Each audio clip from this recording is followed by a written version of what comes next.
This is In the Trenches with Dave Lapham, brought to you by First Star Logistics, and we're talking about the Bengals position groups within that 53-man roster. Even though the 53-man roster will be slightly massaged, it won't be a big overhaul. There's no question about that, as the clock is ticking to the opener, September 12th, against the Minnesota Vikings. Right now, we're going to discuss the back end, the last line of defense, the secondary for the Cincinnati Bengals. And then we've had some injuries issues here in terms of soft tissue injuries all through training camp. Had a lot of hamstring issues. And some guys have had hamstrings on both legs that they've been dealing with. And that's the first guy I want to talk about. That's Trey Wayne's, and that's his situation. He's had both hamstrings giving him problems during training camp. I'm not sure he's going to make the opener. I'm not sure he'll make week 2.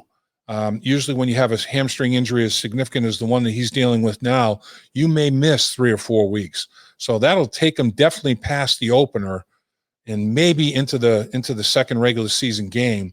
I don't think they're going to put him on injury reserve, because if they do put him on injury reserve, he's out for 3 games. And if he could play in week 2 or week 3, they'd feel like that was a tactical error. So they'll deactivate him. He'll be one of the 7 players down on the 53-man roster. He won't be 46-man roster, but I don't think that they're going to put him on injury reserve. They might, and if they do, that's an indication that that hamstring issue is even worse than I think it might be.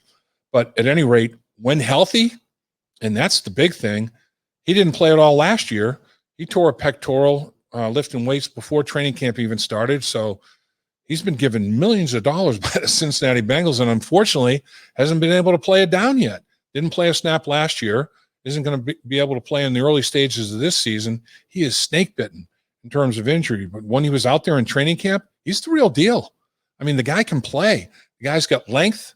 He's a tall cornerback that has long arms, and he locks people up. I mean, he can run with them. He can change direction. He can flip his hips.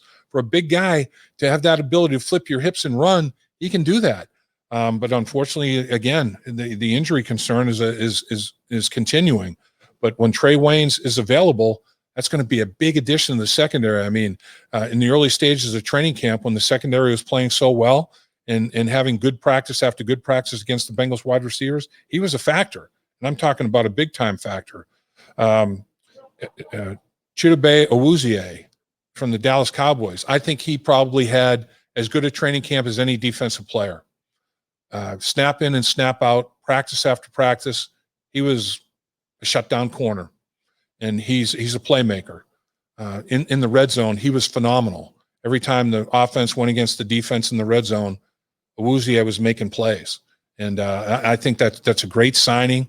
I think he's going to be a big factor on the back end, and I think sacks are going to increase because of the fact that pressure is going to coverage, I should say, is going to be better on the back end. And that's going to allow pressure to get there. When you have Hubbard, Hendrickson, and guys like that coming as hard as they come snap after snap, there's going to be some coverage sacks that take place. So I think that the overall pressure, coverage and pressure go hand in hand.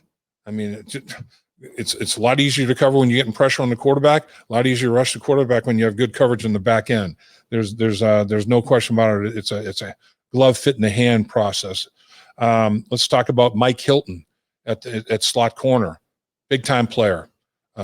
Knows what defense is supposed to look like in the back end and overall defensively, because he played with the Pittsburgh Steelers. One of the best defenses in the National Football League is where he came from. And he's bringing that attitude and mindset with him. And he's got a fine system that he's introduced that's going to be implemented and policed by the players for loafs and things of that nature. He brought that with him from Pittsburgh. So he's changing the culture a little bit on the back end and defensively overall. Mike Hilton is a huge acquisition in terms of what he does on the football field. He's probably the best blitzer from slot corner that there's been in the National Football League over the last 3 years. I mean, he is a big-time factor in a quarterback's face when Pittsburgh brings him. And Lou Anarumo is going to blitz him because he's too good at it. I mean, he just has a natural ability to pressure the quarterback, and he's going to fill that role for the Cincinnati Bengals as well. Eli Apple has had some hamstring issues, and hopefully he's going to be able to pick up for Trey Wayne's if Trey Wayne's can't start against his former team. Trey Wayne's definitely desperately wants to play against the Minnesota Vikings, believe me, his old team. But if he can't, Eli Apple will get the nod, former #1 draft pick. He's had experience with Lou Anarumo with the Giants. They worked together there a little bit. He understands Lou Anarumo's defensive schematic, what Lou Anarumo's expectations are. They understand what each other's expectations of the other one is. So I expect Eli Apple to have a good season for the Cincinnati Bengals. And you can never have enough cover corners. Teams will come out there with 5 wide receivers. You got to be able to match up with cornerbacks. Eli Apple's going to be taking a lot of snaps for him at cornerback. Darius Phillips, not only a punt returner, but he's another guy that they got in the secondary that they feel can give them good snaps at the corner position. Jalen Davis, who probably had as good a training camp story as anybody, he consistently, week in and week out, provided great coverage. It wasn't just a one-hit wonder in practice. He did it every single practice. It carried over to games. All 3 preseason games, he made plays on the football. He deflected passes. He was a factor and just flat out won the job. He and Tony Brown were in a heated battle. Tony Brown was one of Darren Simmons' core special teams guys. Jalen Phillips beat him out because on a snap-by-snap basis, he was a better cover guy. And you can never have enough good cover corners, like we say. And he's going to have to show Darren Simmons that he can give him some special team snaps as well, because he's on the back end of that roster at the corner position for the Bengals. Let's talk the safeties, the killer bees, Vonn Bell, Jessie Bates, the third. They're good at safety. Let's put it that way. They're strong at safety. Jessie Bates was the #1 rated safety by Pro Football Focus in the National Football League last year. Jessie Bates has incredible range. I mean, quarterbacks think that, oh man, he'll never be able to make a play on this football. It's too much ground to cover. He covers it, gets his hands on it, or picks it off. He had 15 passes defense last year and 3 interceptions. 15 passes defense was amongst the most in the National Football League. 3 interceptions was very favorable at the safety position as well. So he's a playmaker back there. To have 18 balls that you've made a play on, either possessing it or knocking it away from the opposition making a play on it, is big time. Plus, he's big time dramatically improved his tackling in space one-on-one. And Jessie Bates is regarded as one of the best safeties in the National Football League, and rightfully so. Vonn Bell is an assassin. Vonn Bell will strike you. Ask the Pittsburgh Steelers. Vonn Bell's hit, forced fumble, was one of the biggest plays in the Bengals' victory over the Pittsburgh Steelers. That takeaway set the tone. Vonn Bell is somebody that just thrives on contact, and he's done a better job. Like Jessie wanted to improve his tackling. That's Vonn Bell's strength, hitting people, blowing people up. He's improved his coverage. Jessie is very, very strong in coverage, want to improve tackling and being physical. Vonn Bell's just the other way. Very, very physical, good tackler, want to improve his coverage. And both of those guys can maintain their strengths and improve their weaknesses, so they become much better consistent safeties, and that tandem is as good as there is in the National Football League.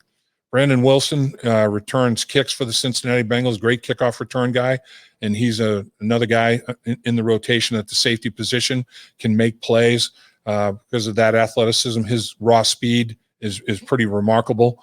We've seen it when he does break a kickoff return. He doesn't get caught from behind. Ricardo Allen is another veteran player that the Bengals love. This guy's going to be a coach in my mind when he's done playing, because his football intelligence is off the charts. Lou Anarumo loves him because he knows as much about Lou Anarumo's defense as Lou Anarumo does. And guys like that are invaluable. Ricardo Allen has some versatility, what they can do with him because of that intelligence. He's going to be a big-time player for them at the safety position as well. They've got guys on the practice squad that they feel can, if injury does continue to be a factor, that they can bring up off the practice squad and fill in on the back end. So the last line of defense, it's done a consistently good job all through training camp. Stay healthy, just like any position group. Stay healthy. I think they'll be big-time contributors to the success of the Cincinnati Bengals defensively and as a football team this year. Hi, Dave Lapham here. Have you heard about In the Trenches with Dave Lapham, presented by First Star Logistics? Catch new episodes from the world of sports and broadcasting. Search for In the Trenches with Dave Lapham on YouTube or wherever you get your podcasts.